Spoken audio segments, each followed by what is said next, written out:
महालक्ष्मी नमस्तुभ्यं नमस्तुभ्यं सुरेश्वरी हरिप्रिये नमस्तुभ्यं नमस्तुभ्यं दयानिधि। ओम नमो भगवते वासुदेवाय। स्वागत है आपका हमारे चैनल पर। आज इस वीडियो में आप सुनेंगे महालक्ष्मी व्रत की कथा। आश्विन मास में सुनी जाने वाली महालक्ष्मी व्रत की कथा सुनने से धन धान्य सुख समृद्धि सभी प्रकार की मनोकामनाएं पूर्ण होती हैं। तो कथा आरंभ करने से पहले आपसे अनुरोध है कि अगर अभी तक आपने चैनल को सब्सक्राइब नहीं किया है तो चैनल को सब्सक्राइब करके बेल आइकन पर क्लिक कर लीजिए, और अगर आज की कथा आपको पसंद आती है तो लाइक करके शेयर भी कर दीजिए। तो चलिए शुरू करते हैं महालक्ष्मी व्रत की कथा। एक समय धर्मराज युधिष्ठिर ने भगवान श्री कृष्ण को प्रसन्न चित्त देखकर कहा कि हे त्रिलोकी के नाथ, समस्त ऐश्वर्यों के स्वामी, आप कृपा करके कोई ऐसा व्रत बतलाइए जो सभी व्रतों में श्रेष्ठ एवं ऐश्वर्य सुख देने वाला हो, तथा जिस व्रत को करके मनुष्य नाना प्रकार के सुख, स्त्री, पुत्र, आयु, महल, हाथी, घोड़ा इत्यादि का फल भोग सके। श्री कृष्ण जी बोले, हे राजन, सुनो, सतयुग में जब वृत्तासुर आदि असुरों ने स्वर्गलोक पर अपना अधिकार कर लिया, तब दुखियों इंद्र ने ऐसा ही प्रश्न देव ऋषि नारद से पूछा था। ये सुनकर नारद जी बोले कि हे देवराज इंद्र, मैं तुमको एक ऐसा उपाय बताता हूँ जो सर्व मंगलकारी है। इस विषय में एक वृत्तांत सुनो। प्राचीन काल में एक बहुत सुंदर अपूर्व नगर था। वहाँ की भूमि बड़ी रमणीक थी। तरह तरह के रत्नों से विभूषित भूमि एवं पर्वत थे। यहाँ सुंदर चंचल नेत्रों वाली स्त्रियों के बाण रूपी कटाक्ष से कामदेव तीनों लोकों को वश में करता था। उस नगर में चारों पदार्थ धर्म, अर्थ, काम, मोक्ष थे। उसकी विचित्र रचना देखकर विश्वकर्मा भी लज्जित होते थे। उस नगर में मंगल सेन नाम का राजा राज्य करता था। उसकी चिल देवी और चौल देवी नाम की दो रानियां थीं। एक दिन राजा अपनी प्रिय रानी चौल देवी के साथ अपने महल की छत पर बैठा हुआ था। वहां से उसने समुद्र के जल से घिरा हुआ एक रमणीक स्थान देखा। उसे देखकर राजा प्रेमातुर हो अपनी प्रिय रानी चौल देवी से बोला कि हे प्रिय, देखो, यहाँ पर तुम्हारी प्रसन्नता के लिए नंदन वन को लज्जित करने वाला एक सुंदर बाग लगवाऊंगा। और अपनी प्रिया की प्रसन्नता हेतु राजा ने बगीचा लगवा दिया। कुछ दिन बाद वह बाग वृक्षों, लताओं, फल फूलों एवं रंग बिरंगे पक्षियों की चहचहाहट से अपनी अद्भुत छटा दिखाने लगा। एक दिन उस बाग में बड़ा भयंकर प्रलय काल के समान एक सूकर आया और उसने सारे बगीचे को नष्ट कर दिया। बहुत से बाग के रक्षक भी मार गिराए। कुछ रक्षक उसके भय से व्याकुल हो अपनी जान बचाकर राजा के पास पहुंचे और राजा से सारा हाल कहा। यह सुनकर राजा बड़ा कुपित हुआ और अपनी सेना से बोला कि तुम शीघ्र वहां जाकर उस भयंकर शूकर को मार डालो। राजा की आज्ञा पाकर सेना चल दी और घोड़े पर बैठकर साथ में राजा भी चल दिया। चारों ओर से बगीचे को घेरकर राजा ने सैनिकों से कहा कि जिस मार्ग से शूकर निकलकर भाग जाएगा और उस मार्ग का कोई भी रक्षक उसे नहीं मार सकेगा तो मैं उसका सिर काट डालूंगा। और बाग के एक ओर राजा स्वयं अपना घोड़ा अड़ाकर खड़ा हो गया। दैव योग से वह शूकर राजा के पास से ही निकलकर भाग गया। राजा बड़ा लज्जित हुआ और घोड़े को चाबुक से मारता हुआ उसका पीछा करने लगा। पीछा करते करते वह सिंह, व्याघ्र आदि हिंसक जीवों से युक्त घोर जंगल में पहुंच गया। वहां पर ताल, तमाल, हिताल, शाल, अर्जुन, लता आदि के वृक्ष थे। राजा जंगल में चारों ओर देखने लगा। आगे चलकर शूकर राजा के सामने आया।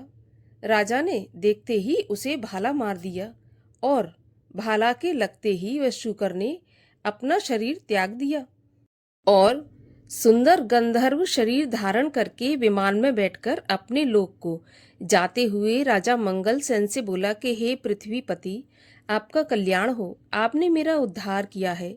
अब मैं आपको अपने श्राप की एक कथा सुनाता हूँ। मैं चित्ररथ नाम का एक गंधर्व हूँ। एक बार देव समूह में ब्रह्मा जी बैठे हुए थे कि चंचतपुट आदि तालों के साथ मैं सप्त स्वर में उत्तर गान कर रहा था। गाते गाते मेरी ताल बिगड़ गई। इस पर क्रोधित होकर ब्रह्मा जी ने मुझे शूकर होने का श्राप दे दिया। फिर मैंने जब प्रार्थना की तो उन्होंने कहा कि तेरा उद्धार धर्मात्मा राजा मंगल सेन के हाथों से होगा। अतः मैं अधम योनि को छोड़कर अपने गंधर्व स्वरूप को प्राप्त हो गया हूँ। हे राजन, मैं वरदान स्वरूप देवताओं को दुर्लभ चारों फल धर्म अर्थ काम मोक्ष का देने वाला एक व्रत बतलाता हूँ। ये व्रत महालक्ष्मी जी का है। इसके प्रभाव से आप चक्रवर्ती राजा होंगे। अब आप अपनी राजधानी वापस जाइए। नारद जी बोले, हे इंद्र, इस प्रकार कहकर गंधर्व अंतर्ध्यान हो गया। राजा मंगलसेन अपनी राजधानी को वापस लौटे। जब वह लौट रहे थे तो मार्ग में उन्हें एक मृग चर्म लिए हुए ब्राह्मण पुत्र अपनी ओर आते दिखाई दिया। राजा मुस्कुराते हुए उनसे बोले कि हे बटुक, तुम देवता, दैत्य, गंधर्व अथवा राक्षस, इनमें से कौन हो? मुझे सच सच बता दें, जो आप इस घोर जंगल में आए हैं। ये सुनकर ब्राह्मण पुत्र राजा को आशीर्वाद देते हुए बोला कि राजन, मैं आपके ही देश में पैदा हुआ हूँ और आपके साथ साथ यहाँ आया हूँ। आप आज्ञा दीजिए कि मुझे क्या करना है। भगवान श्री कृष्ण बोले, हे धर्मराज। इस प्रकार उसके पूछने पर राजा ने कहा कि हे विप्र, आज से तुम्हारा नाम नूतन होगा और अब तुम किसी सरोवर से हमारे लिए ठंडा पानी लेकर आओ। राजा की आज्ञा पाकर वह नूतन राजा को एक सुंदर वृक्ष के नीचे बिठाकर स्वयं घोड़े पर सवार हो जल की खोज में चल दिया। आगे चलकर उसने रंग बिरंगे पक्षी देखे। वह वहीं पर चल पड़ा। थोड़ी देर में वह सरोवर के पास पहुंच गया। यह सरोवर बहुत ही रमणीक था। ऐसा प्रतीत होता था कि यहाँ भगवान नारायण का ही निवास है। सुंदर सुंदर कमलों से सुशोभित, चक्रवाक आदि पक्षियों से युक्त, तेज हवा से उठने वाली लहरों को शांत करने वाला, मीठे जल वाला, महर्षि अगस्त की तृषा शांत करने वाला शीतल जल से परिपूर्ण था। जैसे ही वह आगे बढ़ा कि उसका घोड़ा कीचड़ में फंस गया। अतः वह घोड़े से उतरकर सरोवर के चारों ओर देखने लगा। पास में ही उसने सुंदर सुंदर वस्त्र आभूषणों से सुसज्जित मृगनयनी स्त्रियों को देखा, जो मधुर ध्वनि से मंगल गान करती हुई पूजा कर रही थी। नूतन अपने दोनों हाथ जोड़कर स्त्रियों के पास जाकर विनम्र भाव से प्रार्थना करने लगा कि माताओं, आप सब बड़ी श्रद्धा पूर्वक किसकी पूजा कर रही हैं और इसकी क्या विधि है और इससे क्या फल प्राप्त होता है, मुझे बताइए। नूतन की मधुर वाणी सुनकर वे बोली, हे ब्राह्मण, भक्ति भाव से श्रद्धा युक्त होकर सुनो। जो भगवती माया, प्रकृति और शक्ति नाम से प्रसिद्ध है, हम उन्हीं महालक्ष्मी का व्रत कर रही हैं। उसी व्रत की कथा अब तुम भी सुनो। हे ब्राह्मण, ये व्रत भाद्रपद महीने के शुक्ल पक्ष की अष्टमी अर्थात राधा अष्टमी से प्रारंभ होता है। इस दिन प्रातःकाल उठकर 16 बार हाथ पांव और मुंह धोकर 16 धागों से युक्त एक डोरी या कलावा लेकर उसमें 16 गांठ लगाएं और चमेली के पुष्प, कपूर, धूप आदि सुगंधित पदार्थों से प्रत्येक गांठ की पूजा करें और ओम महालक्ष्मी नमः इस मंत्र से 16 बार अभिमंत्रित कर श्री लक्ष्मी जी से प्रार्थना करें। हे महालक्ष्मी, आप हमें धन धान्य, पृथ्वी, धर्म, कीर्ति, आयु, यश और शोभा तथा हाथी घोड़े, पुत्र इत्यादि दो। हे विप्र, इस प्रकार ध्यान करते हुए उस सूत्र को पुरुष अपने दाहिने अंग में और स्त्री अपने बाएं अंग में धारण करके 16 दूर्वा के पौधे और अक्षत लेकर कथा सुने। इस प्रकार भादों सुदी से लेकर अश्विन वदी अष्टमी तक नित्य प्रति कथा सुननी चाहिए। तत्पश्चात अष्टमी के दिन रात्रि के समय जितेंद्रिय व्रतकर्ता को स्नान करके श्वेत वस्त्र धारण करके पूजा गृह में जाना चाहिए और पूर्व दिशा की ओर मुख करके पवित्र आसन पर बैठकर सफेद मोतियों से युक्त अष्टदल का कमल बनाए। उस पर कमल लिए हुए श्वेत वस्त्र धारणी, आभूषणों से विभूषित, अभय वर देने वाली, दोनों ओर हाथियों की सूंड के जल से सींचे जाने वाली श्री महालक्ष्मी जी का ध्यान करके कपूर, अगरबत्ती, चंदन से भगवती का चित्र बनाकर आवाहन करें कि हे महालक्ष्मी, भगवान विष्णु के पास से आप यहाँ आओ। आपके लिए ही मैंने षोडश उपचार पूजन सामग्री एकत्रित की है। हे ब्राह्मण, इस प्रकार 16 दिन समाप्त होने पर व्रतकर्ता को श्रद्धा अनुसार उद्यापन करना चाहिए। उद्यापन विधि इस प्रकार से है। सोने के पात्र में गऊ के सींग मड़वाकर तथा सोना एवं अन्न, वस्त्र आदि किसी वेद पाठी ब्राह्मण को दान दें। यदि इतना ना हो सके तो यथाशक्ति दक्षिणा दान दें, अथवा 16 ब्राह्मणों को जिमाकर वस्त्र आदि की दक्षिणा दें। हे विप्रपुत्र, हमने आपको सर्वोत्तम व्रत बता दिया, जिसके करने मात्र से इच्छित फल प्राप्त होता है। इस व्रत को तुम भी करो, अपने राजा से कराओ और जो श्रद्धा से करना चाहे उसे भी कराओ। भगवान बोले, हे युधिष्ठिर, इस प्रकार इस व्रत को स्त्रियों के मुख से सुनकर नूतन बड़ा प्रसन्न हुआ और उनको प्रणाम करके अपने घोड़े को कीचड़ में से निकालकर ठंडा पानी पिलाया और कमल के पत्ते का दोना बनाकर उसमें पानी लेकर घोड़े पर बैठकर राजा के पास गया। राजा को जल पिलाकर नूतन बोला कि राजन, आज मैं यहाँ पर जो कुछ स्त्रियों से सुनकर आया हूँ उसे आप भी ध्यानपूर्वक सुनिए। इस प्रकार का सारा हाल सुनकर उस व्रत को नूतन और राजा दोनों ने ही किया। उस व्रत के प्रभाव से ब्राह्मणों में श्रेष्ठ ब्राह्मण नूतन और राजा में श्रेष्ठ राजा मंगल हो गया।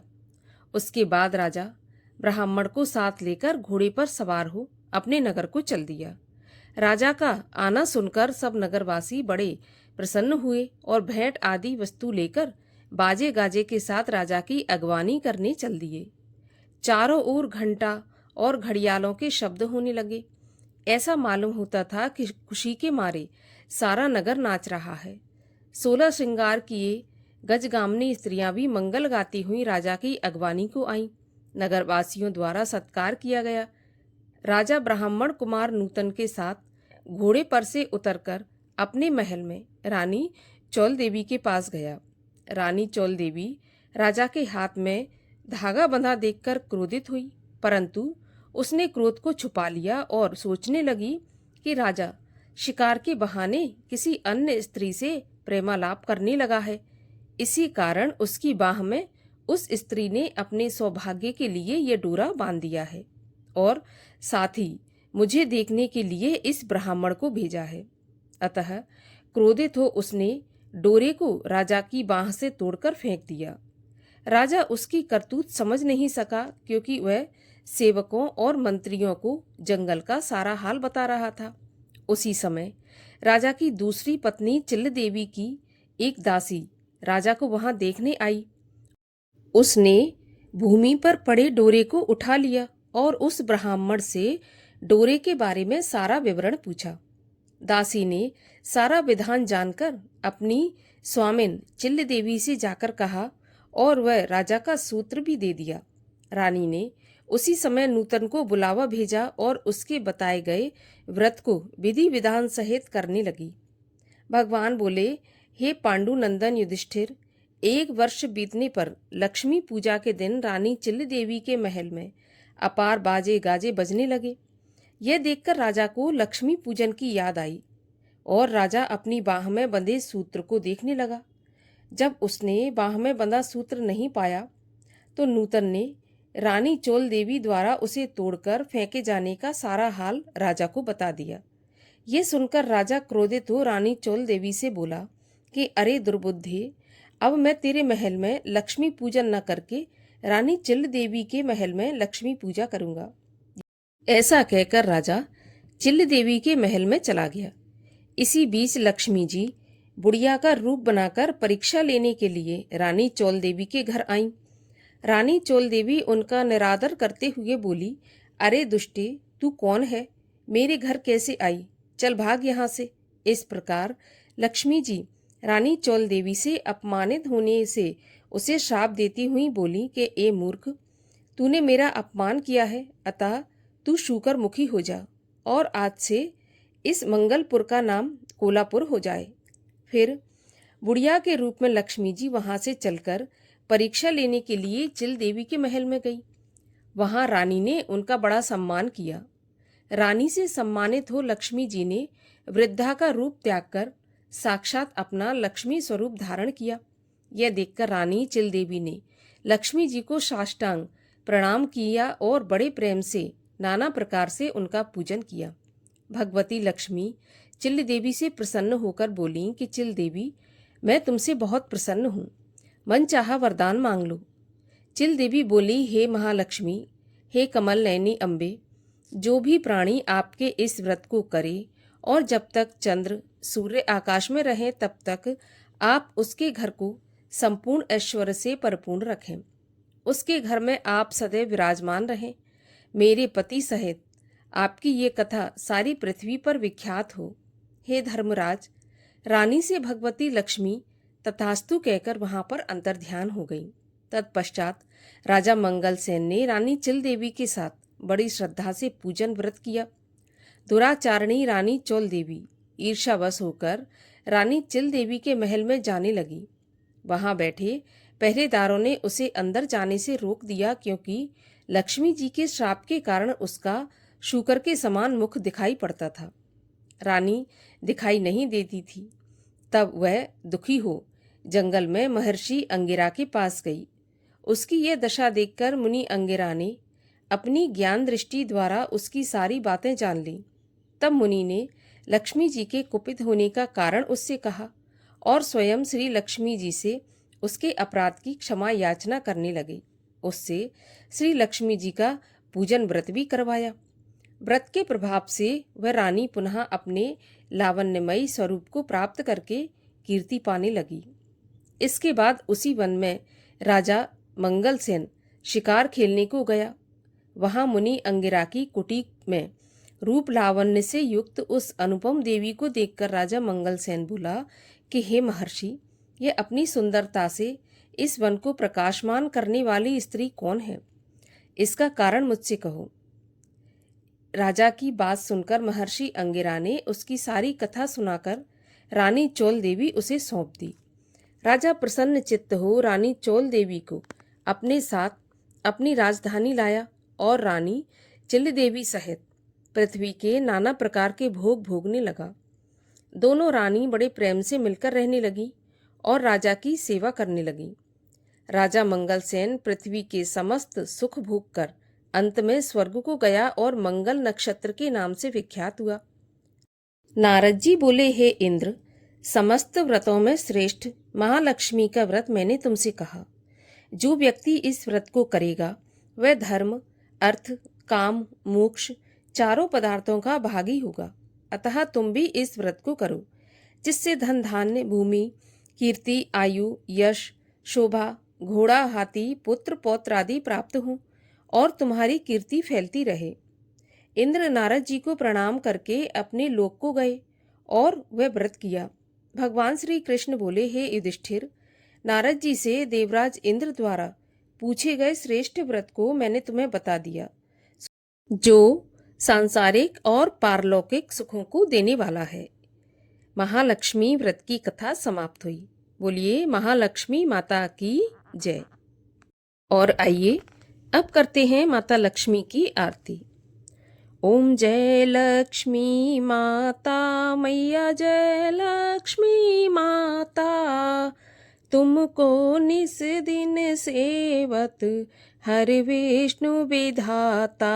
ओम जय लक्ष्मी माता, ब्रह्माणी रुद्राणी तुम ही जग माता, सूर्य चंद्रमा ध्यावत नारद ऋषि गाता। ओम जय लक्ष्मी माता, दुर्गा रूप निरंजनी सुख संपत्ति दाता, जो कोई तुमको ध्याता रिद्धि सिद्धि धन पाता। ओम जय लक्ष्मी माता, तुम पाताल निवासिनी तुम ही शुभदाता, कर्म प्रभाव प्रकाशिनी, भवनिधि की त्राता। ओम जय लक्ष्मी माता, जिस घर में तुम रहती सब सद्गुण आता, सब संभव हो जाता, मन नहीं घबराता। ओम जय लक्ष्मी माता। तुम बिन यज्ञ न होते, वस्त्र न कोई पाता, खान पान का वैभव सब तुमसे आता। ओम जय लक्ष्मी माता, शुभ गुण मंदिर सुंदर क्षीरोदधि जाता, रत्न चतुर्दश तुम बिन कोई नहीं पाता। ओम जय लक्ष्मी माता, लक्ष्मी माता की आरती जो कोई जन गाता, और आनंद समाता, पाप उतर जाता। ओम जय लक्ष्मी माता। बोलिए महालक्ष्मी मैया की जय।